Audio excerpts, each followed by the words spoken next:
السلام عليكم ورحمة الله وبركاته. إن الحمد لله نحمده ونستعينه ونستغفره ونعوذ بالله من شرور أنفسنا ومن سيئات أعمالنا. من يهده الله فلا مضل له ومن يضلل فلا هادي له، وأشهد أن لا إله إلا الله وحده لا شريك له، وأشهد أن محمدا عبده ورسوله صلى الله تعالى عليه وعلى آله وصحبه وسلم تسليما كثيرا. أما بعد، فقد قال المؤلف رحمه الله تعالى: وعن أبي هريرة رضي الله عنه قال: قال رسول الله صلى الله عليه وسلم: آيات المنافق ثلاث: إذا حدث كذب، وإذا وعد أخلف، وإذا أؤتمن خان. متفق عليه. ولهما من حديث عبد الله بن عمر رضي الله تعالى عنهما: وإذا خاصم فجر. সম্মানিত দিনী ভাতৃমণ্ডলী, আল্লাহ রাব্বুল আলামিনের প্রশংসা এবং রাসূলুল্লাহ সাল্লাল্লাহু আলাইহি সাল্লামের উপর সালাতু সালামের পর আজ মঙ্গলবার 11ই রবিউল সানি 1443 হিজরি মোতাবেক 16 নভেম্বর 2021 আমাদের ধারাবাহিক আলোচনা বুলুগুল মারামের বিষয়বস্তু হচ্ছে মন্দ চরিত্র থেকে সতর্কীকরণের পর্ব বা অধ্যায়। মন্দ খারাপ চরিত্র থেকে সতর্ক সাবধান করা। পর্ব নম্বর 5। একটি হাদিস রয়েছে যেখানে একটি খারাপ চরিত্রের কথা বর্ণনা করা হয়েছে, তা হচ্ছে মোনাফেকি চরিত্র। মোনাফেকি চরিত্র, তার যেসব খারাপ চরিত্র মানুষের আছে তার একটি হচ্ছে মোনাফেকি আচরণ বা মোনাফেকি চরিত্র, যা থেকে সতর্ক সাবধান করা হচ্ছে উদ্দেশ্য লেখকের এই হাদিসটি নিয়ে এসছেন। 1295 নম্বর হাদিস বুলুগুল মারামে। বর্ণনাকারী সাহাবী আবু হুরায়রা রাদিয়াল্লাহু তাআলা আনহু বলছেন, তিনি কালা রাসূলুল্লাহ সাল্লাল্লাহু আলাইহি ওয়াসাল্লাম, রাসূলুল্লাহ বলেছেন, আয়াতুল মুনাফিকি সালাস। মুনাফিকের লক্ষণ হচ্ছে 3টি। মুনাফিকের লক্ষণ হচ্ছে, মানে লক্ষণ কাকে বলে? চেনার উপায়, যে লক্ষণ দেখে চেনা যায়। জি, মুনাফিকের লক্ষণ হচ্ছে 3টি। এই হাদিসে 3টি বর্ণনা করা হয়েছে।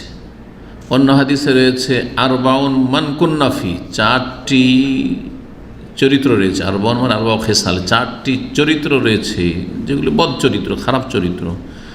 মান কুন্নাফি, যার মধ্যে 4টি চরিত্র থাকবে। কানা মুনাফিকান খালেসান, সে খাঁটি মুনাফিক, সে পাক্কা মুনাফিক হবে।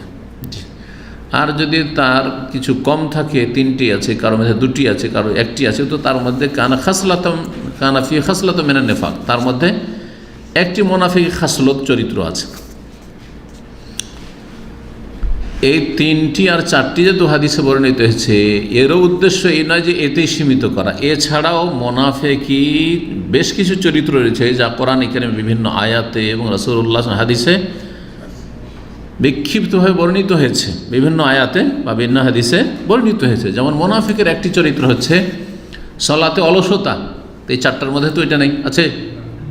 ওই যা কামু এলা সলাতে কামু কোসালা, যখন সলাতে দাঁড়াবে তখন অলস। সলাতের জন্য জাগানোকে খুব কষ্ট লাগছে, উঠতে ঘুম ছাড়তে খুব কষ্ট লাগছে। আজান হয়ে গেছে, তারপর বসেই আছে। ওই কামত না হলে যাবে না, এই যাচ্ছি, এই তো সময় আছে।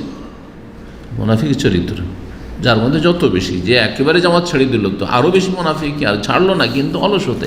আরে মাঝে মধ্যে নয় ব্যস্ততা থাকে, কিন্তু ডেলি আজান হয়ে যাচ্ছে। আজানটা কিসের জন্য তাহলে? যদি একামতির অপেক্ষা করতে থাকুন, তাহলে একামত হোক, তখন যাবো। আপনারা গিয়ে 1 রেখাত 2 রেখাত ছুটছে, মুনাফিক চরিত্র। তারপরে প্রতারণা, ইউখাদিউন আল্লাহ, আল্লাহকে ধোঁকা দিতে চাই, মানুষকে ওয়াল্লাযীনা আমানু, মুমিনদেরকে ধোঁকা দিয়ে সূরা বাকারাতে বলা হয়েছে। তারপরে আল্লাহ রাব্বুল আরও বলেছেন, ওয়ালা ইয়াযকুরুনা আল্লাহ ইল্লা কালিলা, আল্লাহকে কমই ডাকে তারা। উদ্দেশ্য আল্লাহর স্মরণ করা নয়, না আল্লাহর জিকির আজগার থেকে গাফিল। তাহলে যারা আল্লাহর জিকির আজগার থেকে উদাসীন, গাফিল, এটাও মুনাফিকি চরিত্র। সারাদিন চলে যাচ্ছে, একবার আস্তাগফিরুল্লাহ নেই, সুবহানাল্লাহ নেই, আলহামদুলিল্লাহ নেই, লা ইলাহা ইল্লাল্লাহ নেই, তওবা নেই, একটু অনুশোচনা নেই, নিজের আত্মপর্যালোচনা নেই। দিনের পর দিন চলে যাচ্ছে, সপ্তাহের পর সপ্তাহ চলে যাচ্ছে। মুনাফিক চরিত্র। আল্লাহর সাথে সম্পর্ক কোথায় আপনার? দুর্বল কেন এত? জি, হয়তো কোনো রকম ফরজটা আদায় করছে, তাও বডি আদায় করছে, অন্তর আদায় করে না। এটা মুনাফিক চরিত্র, যা শুধু আপনি সশরীরে জামাতে হাজির হচ্ছেন বা সালাত পড়ছেন, কিন্তু আপনার অন্তর হাজির না সালাতে। দুনিয়া মগজে ঢুকে আছে সালাতের ভিতরে, ওইটাকে দূর করার চেষ্টা করছেন না আপনি, মনোযোগী হয়ে খুশুর সাথে সালাত আদায় করার চেষ্টা করছেন না, এগুলো মুনাফিকের চরিত্র। তাহলে মুনাফিকের চরিত্র কিন্তু এই 3টি 4টিতে সীমিত নয়, এটা ভালো করে জেনে রাখতে হবে। কারণ এই হাদিসগুলো পড়ে অনেকে শুধু বাহ্যিক তর্জমা করলো মুনাফিকের আলামত 3টি, মুনাফিকের লক্ষণ 4টি। এই 4টি এক ক্ষেত্রে রাসূলুল্লাহ বয়ান করেছেন, কিন্তু আরও ক্ষেত্র বিশেষে বর্ণনা করেছেন। মানে এই সংখ্যায় সীমিত করা রাসূলুল্লাহ সাল্লাল্লাহু আলাইহি ওয়াসাল্লামের উদ্দেশ্য নয়। যখন মানুষের সাথে আচরণের ক্ষেত্রে খারাপ আচরণে সাথে সম্পর্কিত, তখন এগুলো মুনাফিকের লক্ষণ। এগুলো মানুষের সাথে কিন্তু সম্পর্কিত, আল্লাহর হকের সাথে সম্পর্কিত কিছু মুনাফিকের লক্ষণ আছে, সেগুলো এখানে বর্ণনা করা হয় নাই। কি ওগুলো বলছেন? ইজা হাদ্দাসা কাযাবা, যখন কথা বলে মিথ্যা কথা বলে, অহরহ মিথ্যা কথা বলা, এটা মুনাফিকের চরিত্র। মিথ্যা কথা বলা দিনের ক্ষেত্রে বললে তো শিরকের সমতুল্য গুনাহ, কিন্তু দিনের ক্ষেত্রে না, দুনিয়ার ক্ষেত্রে, লেনদেনের ক্ষেত্রে, ব্যবসা বাণিজ্যের ক্ষেত্রে, ডিউটির ক্ষেত্রে ফাঁকিবাজি। মোদির জিজ্ঞেস করছে কোথায় আছো তুমি, বলছে ডিউটিতে আছে, হয়তো গাড়ি চালায়, অথচ গাড়ি নিয়ে নিজের কাজ করে বেড়াচ্ছে, মুনাফিকের চরিত্র। এমনিতেই ছোটোখাটো বিষয়ে বা যে কোনো বিষয়, বড় বিষয় হোক, কেন মিথ্যা বলবে? মিথ্যা যখন বলা মানুষের অভ্যাস হয়ে যায়, তখন সেটা হালকা মনে হয়, তখন আর হারাম মনে হয় না। কিন্তু জীবনে একটি কথা মিথ্যা বলবো না, বহু পাপ থেকে বাঁচতে পারবেন। কারণ মিথ্যা দিয়ে আপনি পাপকে ঢেকে দেবেন, কিন্তু মিথ্যা যখন প্রতিজ্ঞা মিথ্যা বলবো না, তাহলে পাপকে ঢাকবেন কী করে? এই জন্য যে মিথ্যা বলতে পারে তারা সব পাপ হইতে পারে। তো মিথ্যা কথা বলা হচ্ছে মুনাফিক চরিত্র। ওয়াইদা ওয়াদা আখলাফা, আর কাউকে প্রতিশ্রুতি দিলে ওই প্রতিশ্রুতি ভঙ্গ করে, খেলাফ করে, ওয়াদা খেলাফি করে, যেটা আমরা বলি কি ওয়াদা খেলাফি বলি। ওয়াদা প্রতিশ্রুতি, আর খেলাফি মানে ওর বর খেলাফ করে, বিপরীত করা। বিস্তারিত আলোচনা করো ওয়াদা কীরকম ওয়াদা পূরণ করা ওয়াজিব, আর কী ধরনের ওয়াদা পূরণ করা ওয়াজিব নয়। যে ওয়াদা খেলাফি করা যে মুনাফিকি চরিত্র, তাহলে এখান থেকে বাহ্যিক মনে হচ্ছে যে তাহলে কারোর সাথে ওয়াদা করলে ওয়াদা পূরণ করা ফরজ। তাহলে যদি আপনাকে বলি যে আগামী আলোচনায় আপনাকে পুরস্কার দেব বা আপনাদেরকে খাবার দাবার দেব, ঠিক আছে, কিছু আপ্যায়নের ব্যবস্থা করবো, করলাম না, মুনাফিক হয়ে গেলাম নাকি? মুনাফিক চরিত্র হয়ে গেল, জরুরি ছিল আমার জন্য। তাই এই বিষয়গুলি বুঝতে হবে। ইনশাআল্লাহ আলোচনা সংক্ষেপে হলেও এই বিষয়টা করব, কারণ এই বিষয়গুলি অনেকে বুঝে না, মনে করে ওয়াদা খেলাফি করে দিল। ধার দিতে চেয়েছি, আপনি ধার চেয়েছিলেন, ঠিক আছে ইনশাআল্লাহ আপনাকে ধার দেব। তারপরে বললাম যে ভাই দিতে পারলাম না, আপনি মুনাফিক। আমাদের ছেলেকে বলে দেয় না আমার জন্য এটা ওয়াজিব ছিল কি? আসলে কখনো কখনো ওয়াজিব হবে, কোন পরিস্থিতিতে ওয়াজিব হবে এটাও জানতে হবে। এই বিষয়গুলিতে ইখতিলাফ রয়েছে ওলামাদের, ফকাহাদের। ইখতিলাফগুলো জানলে, দৃষ্টিভঙ্গিগুলো জানলে, তখন আপনার মাইন্ডটা খুলবে যে ব্যাপারটা তো সেই। যেমন আপনাকে উদাহরণ দিলাম, কিন্তু এমন উদাহরণ দেব যে তখন দেখবেন না এই ক্ষেত্রে তো ওয়াদা খেলাফি করা মোটেই উচিত হবে না। হ্যাঁ ঠিক, কিছু কিছু ক্ষেত্র আছে তখন মোটেই ওয়াদা খেলাফি করা যাবে না, সেটা কখন। কিন্তু আমাকে জেনে রাখতে হবে, আপনাকে জেনে রাখতে হবে যে ওয়াদা খেলাফি করা একটি মুনাফিকি চরিত্র বা লক্ষণ। ওয়াইদা উতুমেনা খানা, আর কাউকে যদি বিশ্বস্ত মনে করা হয়, আমানত রাখা হয় কারো কাছে, তো সে খেয়ানত করে ফেলে, আমানতে খেয়ানত করে, বিশ্বাসঘাতকতা করে। কারো কাছে আমানত রাখলেন, টাকা পয়সা নয় ছয় করে দিল, বেঈমানি করে নিল, অথবা আমানত আজকাল ব্যবসা বাণিজ্য আনো, ছুটি যাচ্ছেন আর আপনার একটা বুফিয়ে ছিল অথবা দোকানপাট ছিল, অনেকে কিন্তু বসিয়ে যায় যে দোকানটা দেখেন ভাই, আর আপনি চালান, আর তারপরে আমাকে কি করিয়েন, আপনি 50-50 দিয়েন, আপনি মেহনত করেছেন, পুঁজি তো সব আমার, আপনি 50-50 দিয়েন। দোকান চালিয়ে অনেক টাকা লাভ করলো, কিন্তু শেষখানে আপনি যখন আসছেন ফিরে, তখন আপনাকে বলছে ভাই আমার তো লস হয়ে গেছে, আপনার দোকান চালিয়ে উল্টা লস হয়ে গেছে, লাভ করেছে আর লস দেখাইলো, খেয়ানত করলো, মুনাফিকি চরিত্র। মুত্তাফাক বুখারী মুসলিম হাদিস। আল্লাহুম্মা, আর বুখারী মুসলিমে আব্দুল্লাহ বিন ওমর থেকে বর্ণিত যে হাদিস রয়েছে, সেখানে আর একটি মুনাফিকের লক্ষণের কথা অতিরিক্ত বর্ণনা করা হয়। তাহলে আবু হুরায়রা রাদিয়াল্লাহু তাআলা বর্ণিত হাদিসে 3টি লক্ষণ উল্লেখ করা হয়েছে, আর আব্দুল্লাহ ইবনে উমর রাদিয়াল্লাহু তাআলা আনহুর হাদিসে এই 3টির সাথে চতুর্থটি ওয়াইদা খাসামা ফাজারা, যখন ঝগড়া লিপ্ত হয় তখন গালি গালাজ করে, অশ্লীল অকথ্য ভাষা বলে। অধিকাংশ লোকের বদচরিত্র হচ্ছে যদি ঝগড়া লেগে যায় এত মুখ খারাপ, উফ আস্তাগফিরুল্লাহ। আর যত নিচু শ্রেণীর লোক, বংশের দিক থেকে নিচু শ্রেণীর লোক আছে কিছু আমাদের দেশে, ওদের গোটা বংশেরই ভাষা খারাপ, এরকম আছে। অথবা পেশার দিক থেকে নিচু লোক, অনেকে শরীফ ভদ্রলোকও আছে নিচু পেশাতে, কিন্তু অধিকাংশ যারা এই নিচু শ্রেণীর পেশাতে আছে দেখা যায় যে তাদের ভাষা খুবই খারাপ, কারণ খারাপ পরিবেশে থাকে। সেই জন্য খারাপ পরিবেশ থাকার কারণে, পেশার দোষ না, কিন্তু ওই খারাপ এই পেশা যারা গ্রহণ করে তাদের মধ্যে ভালো মানুষ খুব কম, যার ফলে ওই সঙ্গ দোষে লোহা ভাসে, খারাপদের সাথে থেকে তাদের ভাষা খারাপ হয়ে যায়, একটা ভালো মানুষের ভাষা খারাপ হয়ে যায়। যেমন যার পেশাগত ড্রাইভার, আপনাদের এই ড্রাইভিং বলছেন না যে টেম্পোরারি কিছুদিনের জন্য হাউস ড্রাইভার হয়ে কেউ এসছেন অথবা কোনো কোম্পানিতে, এরা নয়, কিন্তু সাধারণত নয় এখানে, সৌদি আরবিটা। আর হয়তো আপনার এইরকম দেশ থেকে ছিলেন না আপনি, কিন্তু দেশেই যারা পেশাগত ড্রাইভার তাদের ব্যবহার আর তাদের ভাষা খুব খারাপ, কিন্তু একটু কিছু হলেই মনে হচ্ছে এখানে রাখা আছে গাড়িটা, সাথে সাথে, বুঝা গেছে না? এই ধরনের স্বভাব আছে। ওই খাসামা ফাজারা, যখন ঝগড়া করে তখন ঝগড়ায় অশ্লীল অকথ্য ভাষা বলে, এটা হচ্ছে মুনাফিকি চরিত্র। এখন নেফাক থেকে মুনাফিকি শব্দটি আমরা কপটতা, যেটা বাংলায় কপটতা, এই কপটতা বা মুনাফিকি কাকে বলি? এই মুনাফিক শব্দটি বা নেফাক শব্দটি নাফিকাল ইয়ারবৌ থেকে এই শব্দের উৎপত্তি। এঁদুরের গর্ত, এঁদুরের গর্ত যে আঁকা বাঁকা থাকে, তো এখান থেকে শব্দটি এসছে। গর্তে আপনি ভাবছেন যে হয়তো এদিকে গেছে, কিন্তু ওইদিকে চলে গেছে, তো ঠিক মুনাফিক ওইদিকে, বাহ্যিক মনে হচ্ছে এরকম, কিন্তু ভিতরে আর এক রকম, এই জন্য মুনাফিককে মুনাফিক বলা হয়। তো মুনাফিক, নেফাক জিনিসটা কি আসলে? নেফাকের তাহলে সংজ্ঞা আমরা জানি।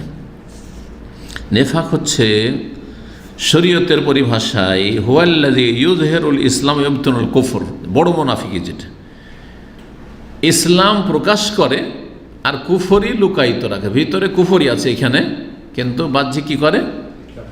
ইসলাম প্রকাশ করে, সে সালাতের মাধ্যমে, কালেমা পড়ে নেওয়ার মাধ্যমে, অথবা ইসলামিক কথাবার্তা বলার মাধ্যমে, ধর্মীয় পোশাক পরে নিচ্ছে এর মাধ্যমে, কিন্তু ভিতরে নাস্তিক হয়তো, জি, ইসলামের দুশমন।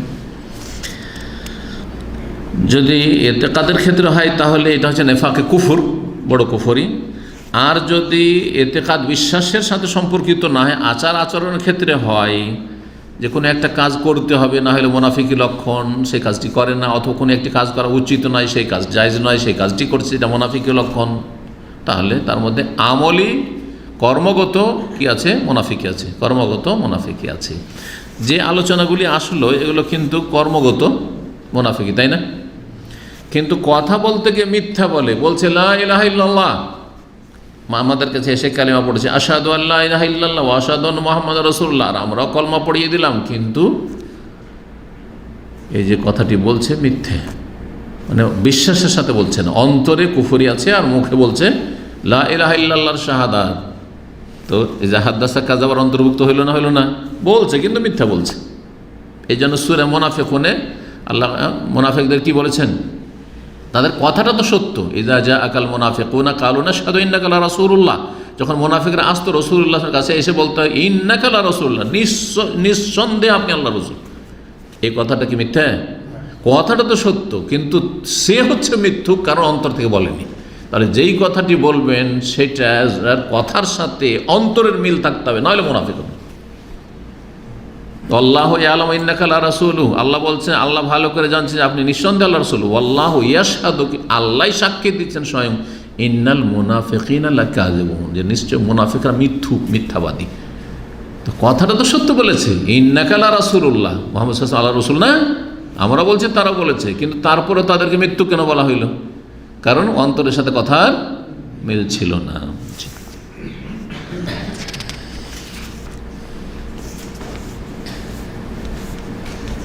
নেফাক যে মুনাফিকি, এটা এক ধরনের প্রতারণা, ধোঁকাবাজি, তাই না? ধোঁকাবাজি, কারণ ভিতরে এক আর মুখে এক, তো ধোঁকাবাজি, এটা নামে ধোঁকাবাজি। শরীয়তে এই নেফাক দুই ভাগে বিভক্ত, যেমনটা বললাম। নেফাক আকবর, বড় মুনাফিকি, সেটা হচ্ছে আল্লাহর প্রতি, ফেরেশতার প্রতি, কিতাবের প্রতি, রাসূলের প্রতি, পরকালের প্রতি, জান্নাত জাহান্নাম তাকদীর সব বিশ্বাস করি, মুখে বলছে কিন্তু অন্তরে বিশ্বাস নেই। জি, এই নেফাকের কথা রাসূলুল্লাহ সাল্লাল্লাহু আলাইহি ওয়াসাল্লাম বলেছেন। কোরআনে কারিমে এই মুনাফিকদের কথা, নেফাকের কথা বলা হয়েছে এবং কোরআনে কারিমে তাদের নিন্দা করা হয়েছে। ইন্নাল মুনাফিকিনা ফিদ দারকিল আসফালি মিনান নার, নিশ্চয় মুনাফিকরা জাহান্নামের সবচাইতে নিম্ন স্তরে অবস্থান করবে, জাহান্নামে। তো এটা কোন মুনাফিক? যারা এই নেফাকে আকবর, বড় নেফাকি যাদের মধ্যে ছিল, হ্যাঁ, ঈমান আকীদা যাদের মধ্যে মুনাফিকি ছিল। জি, দ্বিতীয় নেফাক হচ্ছে নেফাক আসগার, ছোট মুনাফিক, সেটা হচ্ছে নেফাকুল আমাল, কর্মগত নেফাক বা নেফাকে আমালি। সেটা হচ্ছে যে বাহ্যিক মানুষ ভালোটা প্রকাশ করে আর ভিতরে ওর বিপরীত আছে। বাহ্যিক মানুষ কী করে? ভালোটা প্রকাশ করে, কিন্তু ভিতরে তার অন্য কিছু রয়েছে। জি, এটাকে বলা হয়েছে, এই জন্য নেফাকে বলা হয়েছে। আমলের ক্ষেত্রে একটা লোক বাহ্যিক খুব মিষ্টি মিষ্টি কথা বলছে, সুন্দর কথা বলছে, কিন্তু অন্তরে সে সততা নেই, যার ফলে সে খেয়ানত, সুযোগ পেলে টাকা মেরে দেয়, খেয়ানত করে, তারপরে অশ্লীল ভাষা বেরোয় মুখ দিয়ে, তা ওয়াদা খেলাফি করে, ইত্যাদি ইত্যাদি। মুনাফিকের আলামত কয়টি তাহলে আমরা জানলাম? চারটি জেনেছি। পঞ্চম আর একটা হাদিসে রয়েছে, ওয়াইদা আহাদা গাদারা, যদি কোনো ব্যক্তি, পরিবার, সমাজ, দেশ, হ্যাঁ, রাষ্ট্রের সাথে চুক্তি করে, একজন শাসক আর একজন শাসনের সাথে চুক্তি করছে, এক সমাজ, এক বংশ আর এক বংশের সাথে চুক্তি করছে, চুক্তি করে চুক্তি ভঙ্গ করে, গাদ্দারি করে। আমি আছি আপনার সাথে, মীর জাফর নওয়াব সিরাজউদ্দৌলা বলছে, আছি তো আমি আপনার সাথে, আর এদিকে গাদ্দারি করে ইংরেজদের সাথে আছে। ওই যে আহাদা গাদারা, কারোর সাথে কোনো চুক্তি করলে যদি গাদ্দারি করে, এটা হচ্ছে মুনাফিকের একটি লক্ষণ।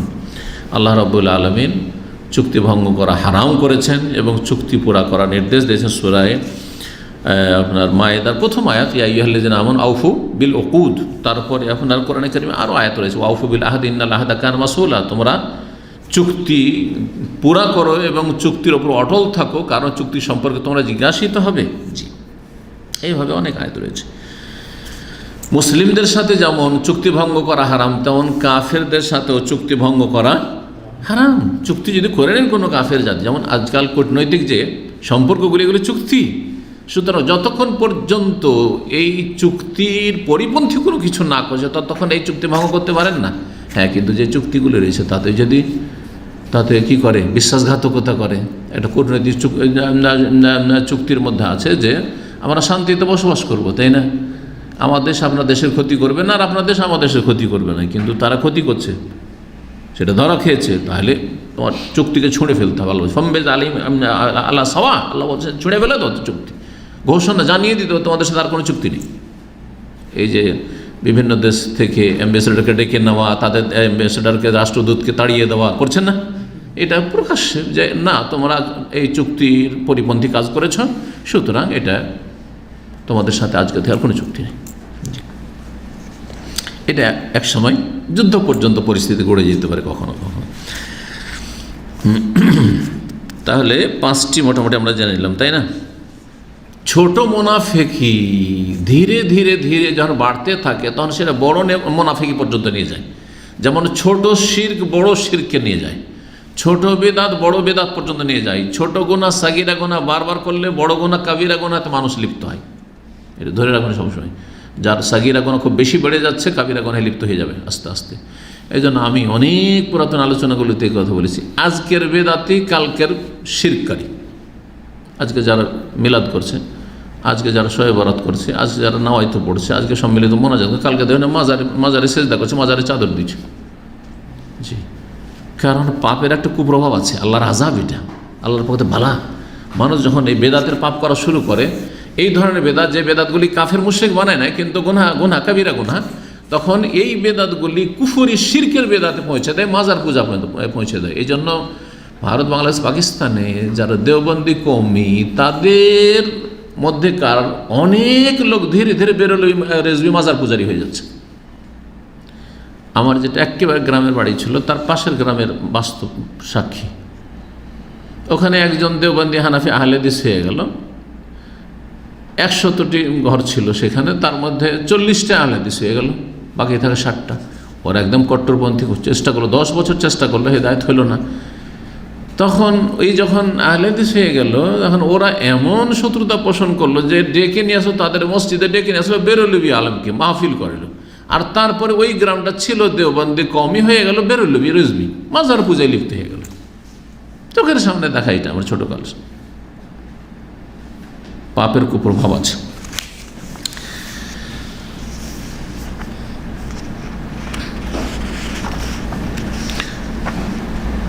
সাহাবায়ে কেরামরা মুনাফিকীকে ভয় করতেন, কারণ মুনাফিকী যেটা আমলের মুনাফিকী সেটাতেও, আর মুনাফিকের মধ্যে এই জিনিসটা আছে যে ভিতরে এক আর বাইরে এক। তো সাহাবায়ে কেরামরা যখন রাসূলুল্লাহ সাল্লাল্লাহু আলাইহি ওয়াসাল্লামের কাছে থাকতেন অথবা দ্বীনি মজলিসে থাকতেন, তখন সাহাবীরা বলতেন যে তুমি জান্নাত জাহান্নাম মনে হচ্ছে চোখের সামনে দেখতে পাচ্ছি, আমাদের ঈমান এত তাজা হয়ে যাচ্ছে। কিন্তু যখন বাড়ি যাচ্ছি আর তারপরে ছেলে মেয়েদের সাথে মিশছি আর দুনিয়া রোজগার করা শুরু করছি, কারণ পেটও আছে, খেতে হবে, খাওয়াইতে হবে ছেলে মেয়েদেরকে, তাদের ভরণ পোষণ ইত্যাদি, তখন মনে হচ্ছে অনেক গাফেল হয়ে যাচ্ছে।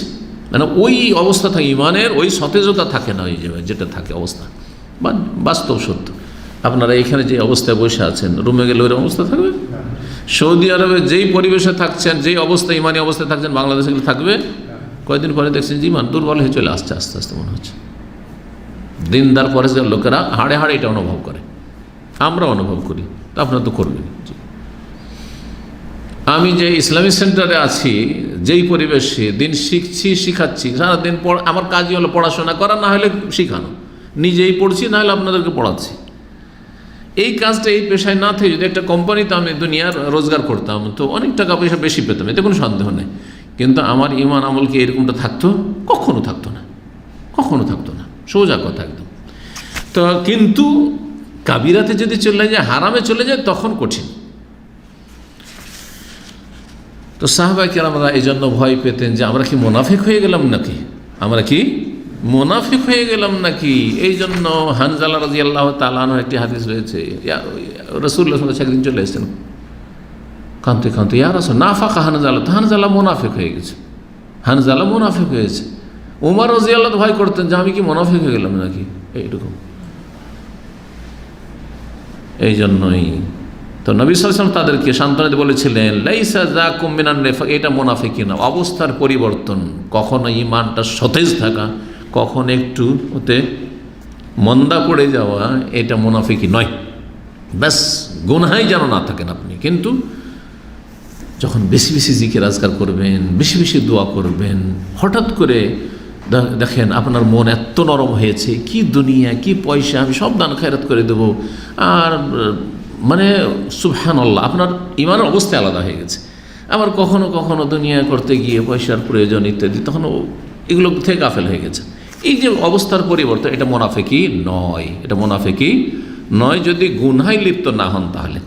তবে যথাসাধ্য চেষ্টা করতে হবে। জিকির আজকারের মাধ্যমে কী করে? জিকির আজকারকে বলা হয়েছে এটা হচ্ছে অন্তরকে মেজে ধুইয়ে পরিষ্কার করে ময়লা আবর্জনা থেকে, যত জিকির আজকার করবেন। তো এই ছিল মুনাফিকি সম্পর্কে আলোচনা। মুনাফিকের লক্ষণগুলির মধ্যে একটি বিষয় ছিল, সেটা হচ্ছে ওয়াদা পুরা করা, তাই না? আর ওয়াদা খেলাফ যদি করে তাহলে এটা হচ্ছে মুনাফিকি লক্ষণ। এখন যে বিষয়টি এখানে গুরুত্বপূর্ণ, আর একটু আগে ইঙ্গিত করেছি যে ওয়াদা কারোর সাথে করলে ওয়াদা পুরা করা কি ফরজ? যদি আপনাদের কেউ বলে, আপনাদের সাথী বন্ধুদের, যে সামনে বৃহস্পতির রাতে আপনাকে দাওয়াত দেব, দাওয়াত দিয়ে দিল না, দাওয়াত দেব। আর তারপরে কালকে খোঁজ নিয়েছেন যে কি ভাই আসবো নাকি বৃহস্পতিবারে, বলছেন না ভাই আমি ব্যস্ত আছি, পারবো না, মানে হইল না। তো বলছি তুই একটা মুনাফিক, খাওয়াইতে চাই আবার খাওয়াবে না, তাই না? ফতোয়া দিয়ে দেয়, এত সহজে ফতোয়া দিবেন না, খবরদার।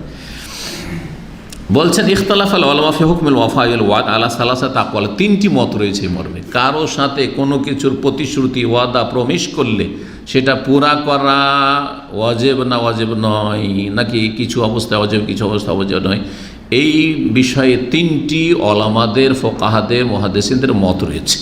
তাহলে মাসলাটিতে ইখতিলাফ রয়েছে, মতবিরোধপূর্ণ মাসলা।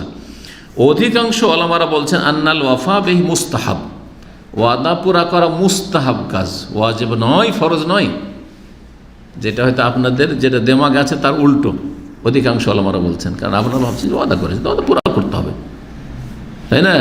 কিন্তু অধিকাংশ ওলামা কি বলছেন? আপনাদের চেয়ে বেশি বুঝছেন, বলছেন না মুস্তাহাব, করলে ভালো, যেমন ওয়াদা করেছেন ওয়াদা পুরা করেন, কিন্তু যদি না করেন তাহলে কোনো হারাম নাজায়েজ কাজ করলেন না, ওয়ালাইসা বিওয়াজিব। আর এটা জরুরি নয় যে তার দিনের দাবি যে করতেই হবে, আর এটা চূড়ান্ত ফয়সালা নয় যে এটা যদি কেস আদালতে নিয়ে যায়, ধরেন যে আমার সাথে ওয়াদা করেছিল যে আমাকে 1000 রিয়াল ধার দেবে, এখন ধার দিচ্ছে না, ওকে কেস করে দিল যে, হ্যাঁ, তো কেসে কাজী জজ কিসের কি ফয়সালা দেবে? সৌদি আরব যেহেতু ইসলামিক স্টেট, ইসলামিক দেশ, এখানে কোরআন সুন্নাহ দিয়ে ফয়সালা হয়, কি ফয়সালা দেবে? যে না, কোনো দায়িত্ব নেই তার, ওয়ালা কাযান, এটাও জরুরি না। আপনি ফয়সালাতে জিততে পারবেন না যে আমাকে দিতে চেয়েছিল 1000 রিয়াল, দিল না কেন? বোঝা গেছে না? এই মতটি কার বলছেন? এটি হচ্ছে 3 ইমাম, 4 ইমামের মধ্যে 3 ইমামের মত। আবু হানিফা রাহিমাহুল্লাহর মত, শাফি রাহিমাহুল্লাহর মত, ইমাম আহমদের মত। তাহলে বাকি থাকলেন কে? ইমাম মালিক শুধু বাকি। এখন ইমাম মালিকের মতটা পরে আসছে। তারা নিজের নিজের প্রত্যেকে কিন্তু দলিল পেশ করেছেন, মানে পরস্পর বিরোধী হাদিসও আছে। ইখতিলাফের কারণ হচ্ছে পরস্পর বিরোধী দলিল প্রমাণ, প্রত্যেকের কাছে দলিল আছে। একটি দলিল হচ্ছে ইবনে মাজাহ, আবু দাউদের হাদিস, ইজা ওয়াদা আহাদুকুম আখাহু, তোমাদের কোনো ব্যক্তি যদি নিজ ভাইয়ের সাথে, মানে মুসলিম ভাইয়ের সাথে বা কোনো মানুষের সাথে ওয়াদা করে, অমিন নিয়াতিহি আন ইয়াফিয়ালাহু, আর তার নিয়ত ছিল যে পুরা করব,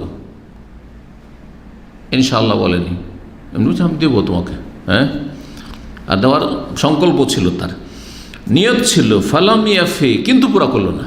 প্রথমেই নিয়ত ছিল দেব, ধার দেব, খেতে দেব, অমুক করব, দান করব, গরিবকে দান করব তোমাকে, ঠিক আছে তুমি অভাবে আছো, 500 রিয়াল তোমাকে দান করব, দান করলো না, হইল না।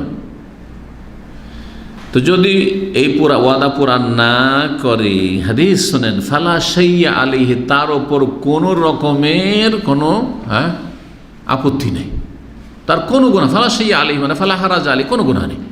ওয়াদা করেছিল, দিতে চেয়েছিল, এহসান করতে চেয়েছিল, তাই না? এহসান করলো না, উপকার করতেছে, উপকার করলো না বা করতে পারলো না, কোনো আপত্তি নেই। জি। দ্বিতীয় মত হচ্ছে যে ওয়াদা করলে ওয়াদা পুরা করা ফরজ, ওয়াদা করলে ওয়াদা পুরা করা ফরজ। বলছে এটা হচ্ছে ধার্মিকতার দাবি, এটা হচ্ছে কাজা, বিচারের দাবি। তাহলে এদের মতে যদি দেশ পরিচালনা হয়, তাহলে কাজীর কাছে যখন জজের কাছে ফয়সালা যাবে, তখন জজ বলে, এই তুই 1000 ধার দিতেছিস, ধার দে, 1000 দান করতেছিস, দান কর। এটি সালাফদের যুগে প্রখ্যাত খলিফায়ে রাশেদ এবং ইমাম ওমর বিন আব্দুল আজিজ রহমতুল্লাহ আলাইহ তার মত। জি, তিনি উমাইয়া বংশের একমাত্র খলিফা রাশেদ, বড়ই দিনদার আল্লাহওয়ালা খলিফা ছিলেন, যাকে 4 খলিফার পরে স্থান দেওয়া হয়েছে, আবু বকর, ওমর, ওসমান, আলী, তারপরেই তাকে স্থান দেওয়া হয়েছে। আর কেউ কেউ 5 নম্বরে হাসান রাদিয়াল্লাহু তাআলা আনহু যেহেতু ছিলেন 6 মাস, তাকে তার নাম উল্লেখ করে তারপরে ওনার, যেহেতু অল্প সময় ছিলেন হাসান রাদিয়াল্লাহু তাআলা আনহু, সেই জন্য উল্লেখ করেনি। কিন্তু হাসান রাদিয়াল্লাহু তাআলা নিঃসন্দেহে, যেহেতু তিনি সাহাবী, নবী সাল্লাল্লাহু আলাইহি নাতি, সুতরাং তিনি ওমর আব্দুল আজিজ চাইতে শ্রেষ্ঠ। তাহলে তাকে যদি 5 নম্বরে রাখেন এখানে এভাবে সিরিয়ালে, আর এটাই ভালো বোঝার জন্য। আর 6 নম্বরে হচ্ছেন ওমর আব্দুল্লাহ রহমত। যত মুসলিম খলিফা 1400 বছর ইতিহাসে এসছেন, তার মধ্যে 1, 2, 3, 4 খলিফা, তারপরে হাসান বিন আলী, নবী সাল্লাল্লাহু আলাইহি ওয়াসাল্লামের বড় নাতি, আর তারপরে ওমর বিন আব্দুল আজিজ রহমতুল্লাহ আলাইহি। অথচ ওমর বিন আব্দুল্লাহ রহমতুল্লাহ তারপরে এসছে। জি হ্যাঁ।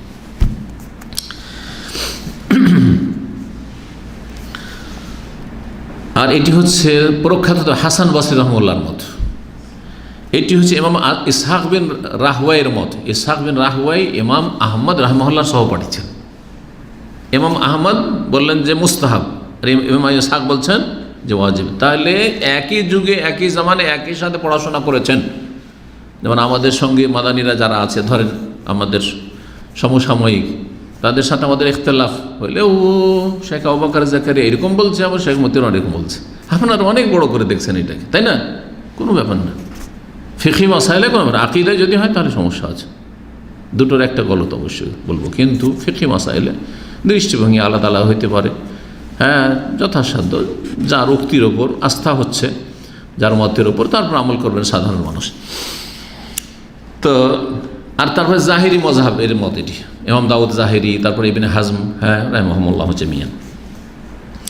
তাদের দলিল আল্লাহ যে কোরআনে বলেছেন ইয়া আইয়ুহাল্লাযিনা আউফু বিল উকুদ, ইয়া আইয়ুহাল্লাযিনা আমানু আউফু বিল উকুদ। তারপর আল্লাহ বলেছেন লিমা তাকুলুনা মা লা তাফআলুন কাবুরা মাকতান ইনদাল্লাহি আন তাকুলু মা লা তাফআলুন।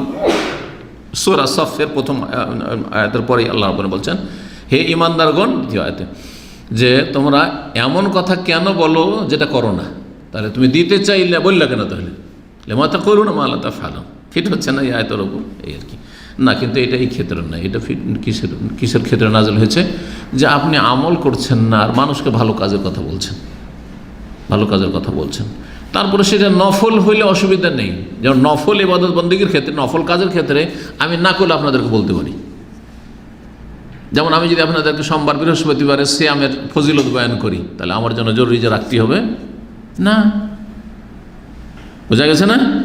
যদি আপনাদেরকে বেশি বেশি জিকির আজকারের কথা বলি, তো আমার জন্য ফরজ বেশি বেশি জিকির আজকার করা। কিন্তু ফরজ কাজ হইলে 5 ওয়াক্ত সালাত, রমজান মাসের সিয়াম, যাকাত, হজ, আরও ইত্যাদি, হারাম কাবিরা থেকে বেঁচে থাকা ইত্যাদি, এই সব ক্ষেত্রে না, খুবই খারাপ আল্লাহর নজর এটা, যে তুমি না নিজে হারাম কাজে লিপ্ত, নিজে ফরজের ঘাটতি, আর মানুষকে ফরজের কথা বললাম, আর এর উপকারও হয় না, কারণ বরকত হয় না, আর আপনার কথা তাসির হয় না, কারণ মানুষ তো জানতে পারবে। না জানলেও আল্লাহর পক্ষ থেকে একটা বরকত আছে, ওটাও দেবে না। কারণ বেআমল লোক, যার আমল খারাপ, অনেকে ব্রেনি, অনেকে মাদ্রাসা পড়েছে, অনেক ইলম হাসিল করেছে, কিন্তু দিনদারি তাকওয়া না থাকার কারণে আল্লাহ তার কথাতে বরকত দেননি।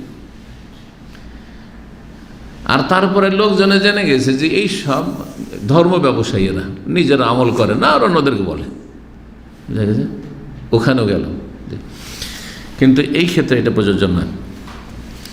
যাই হোক, 3 নম্বর মত ইমাম মালিক রাহিমাহুল্লাহ, মালিকি মযহাবের মত, সেটা হচ্ছে এতে একটু তফসিল আছে, মানে বিস্তারিত।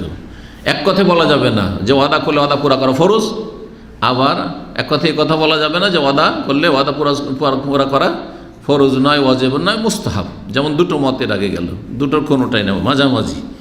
বলছেন যে এমন ওয়াদা, যেই ওয়াদার কারণে সে অন্য এমন কিছুতে জড়িয়ে গেছে, ইনভলভ হয়ে গেছে, যে সে ওয়াদা যদি পূরণ না করা হয় তাহলে ক্ষতিগ্রস্ত হবে, তাহলে সে ওয়াদা করা ফরজ, ওয়াদা পুরা করা ফরজ। যেমন আপনি ওয়াদা করেছেন, আপনাদের কেউ বলছে যে ভাই একটা আমি ব্যবসা করতে যাচ্ছি, তো আমার কাছে এত পুঁজি নাই, তো মোটামুটি আমার কাছে আছে, যদি আপনি আমার সাথে শেয়ার হয়ে যান তাহলে ব্যবসাটা চালাতে পারবো। ঠিক আছে, অসুবিধা নেই, আমি আছি আপনার সাথে। কতটা? বলছে 50-50। আপনি 10,000 লাগিয়েছেন, আমি 10,000, এ ওয়াদা করলো। আর তারপরে আপনি গিয়ে বাইনা দিয়ে বসে আছেন আর দোকান নিয়ে বসে আছেন, তারপর বলছে ভাই আপনার সাথে আমার ব্যবসা করা হইল না, এখন ক্ষতি হবে না? হবে না? আপনি একাই ব্যবসা চালাতে পারবেন না, আর ওই দোকান আপনি অলরেডি কিনে ফেলেছেন আপনি, তাহলে ওই টাকা গিয়ে আপনার ক্ষতিগ্রস্ত না? এই ধরনের যতগুলি বিষয় হইতে পারে, তখন ওয়াদা পুরা করা ফরজ। কিন্তু না, ওই রকম না। 10,000 ধার দিতে চেয়েছিলেন, ধার দিতে পারলাম না, কোনো অসুবিধা নেই। কিন্তু আপনার ধারের ওপর আপনাকে কিন্তু বলে দিয়েছে যে দেখেন ভাই, আপনি ওয়াদা করছেন যে ধার দেবো, আপনার ধারের উপর ভিত্তি করে আমি কিন্তু একটা জিনিস এরকম, আমার কাছে কিছু পয়সা আছে, কিনে ফেলছি, কিন্তু বাকি 10,000 না দিলে আমি পারবো না কিন্তু কিনতে, ফেঁসে যাও। দেশে বাইরের টাকা ঘুরিয়ে দেয় না, দেশে করে না, যদিও এই রুজি হারাম, এই বাইরের টাকা যে খেয়ে বসছে এটা হারাম, কিন্তু আমার দেশের মুসলিমরা জানে না, অধিকাংশ জাহেল সব। আর হারাম খেয়ে খেয়ে এত অভ্যাস হয়েছে যে এত লোভী, লাখ লাখ টাকা খেয়ে বসে যাচ্ছে। ও তুমি বাইনে দিয়েছো, তুমি তো কিনলা না, তোমার টাকা নেই, এই কয়েকদিন আগে আমাকে জিজ্ঞেস করছে গেল তার টাকা আর কিনতে পারছে না, সেই জন্য হারাম এই রুজি তার জন্য, জাহান্নামের আগুন খাবে সে। তো বলছেন যে কোনো একটা মাল সামান কিনাই সে ঢুকেছে অথবা কোনো একটা প্রজেক্টে ঢুকেছে, আর তারপর বলছেন না ভাই আমি আর ঢুকলাম না, আমি আর কিনলাম না শেয়ারে কিনতে যে, তাহলে ক্ষতিগ্রস্ত হবে ওই ব্যক্তি। তো এই ক্ষেত্রে পুরা করা, যদি ক্ষতির আশঙ্কা থাকে তাহলে পুরা করা ফরজ। কিন্তু যদি কোনো ক্ষতি না হয়, যার সাথে ওয়াদা করা হয়েছে যে তোমাকে এই টাকা দেবো, তো তোমার এই করবো, তোমার কিছু করবো, ঘর ভাড়া মুখে বললে দেখছেন যে ঠিক আছে আমার ঘর ভাড়া দিলাম, তোমাকে দেবো দিলাম বললেন নাকি, দিলাম বললে তো সাথে সাথে হয়ে গেল, দেব। আর তার উপর ভিত্তি করে সে অলরেডি মাল সামান কিনে নিয়েছে, আর তারপর বলছেন যখন মাল সামান ঢুকাতে আসছে দেন চাবি দেন, মাল সামান ঢুকে বলছেন না হইল না, চলবে না? চলবে না, হারাম। এটা তো ওয়াদা পুরা করা ফরজ, কিন্তু আপনি বলেছিলেন, আর বলার পরে এখন ওরকম কোনো প্রস্তুতি নেয়নি, মানে এমন কিছু হয়নি যে ক্ষতিগ্রস্ত হয়ে যাবে। ভাই তোমাকে তো দোকানটা ভাড়া দিতে চেয়েছিলাম, আমি ভাড়া দিতে পারলাম না, তোমাকে কোনো অসুবিধা নেই, মুস্তাহাব কাজ ছিল। জি, এদের দলিল হচ্ছে এই তফসিল কেন, কোনো অবস্থায় ওয়াজিব, যদি ক্ষতিগ্রস্ত হয় যার সাথে ওয়াদা করেছেন তাহলে ওয়াদা পুরা করা ওয়াজিব, আর যদি ক্ষতিগ্রস্ত আশঙ্কা না থাকে হওয়ার তাহলে ওয়াজিব নয়। কেন? দলিল কি বলছেন যে এই মর্মে যেহেতু পরস্পর বিরোধী হাদিস আছে, সুতরাং হাদিসগুলিকে এই দুই অবস্থার উপর ফিট করব। যখন দেখব যে কোনো ক্ষতি নেই, আমি এ ওয়াদা পুরা না করে ওই লোকের, তাহলে আগের হাদিসগুলি ফিট করবে, যে আবু হানিফা, শাফি, আহমদ যে হাদিসগুলি পেশ করেছেন, যে অসুবিধা নেই ওয়াদা পূরণ না করলে, ঠিক আছে, পারলে করো না হয় না করো, বা করলে করো না হয় না করো।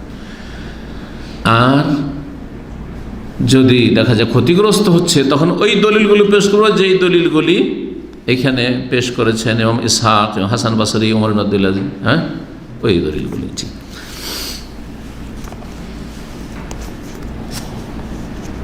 এই ক্ষেত্রে কোন মতটি বেশি শক্তিশালী মনে হয়? ইখতিলাফ তো দেখলাম তিনটি মত।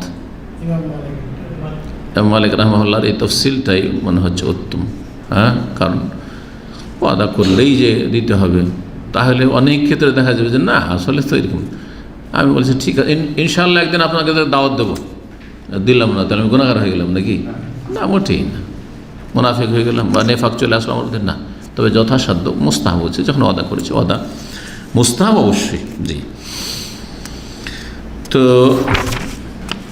এইখানেই আজকের আলোচনা মোটামুটি শেষ করছি। আল্লাহ রাব্বুল আলামিনের কাছে দোয়া করি আল্লাহ রাব্বুল আলামিন আমাদেরকে দিন দুনিয়া আর সার্বিক কল্যাণ দান করেন, এবং আল্লাহ রাব্বুল আমাদের গুনাহ খাতা মাফ করেন, এবং আল্লাহ রাব্বুল আলামিন আমাদেরকে যে তাকওয়া অর্জনের তৌফিক দান করেন, এবং মুনাফিকের যতগুলি লক্ষণ রয়েছে, বড় মুনাফিকের, ছোট মুনাফিকের, সমস্ত মুনাফিকি বদচরিত্রগুলি থেকে, মুনাফিকি বদখাসলত থেকে আল্লাহ রাব্বুল আলামিন আমাদেরকে মুক্ত থাকার তৌফিক দান করেন।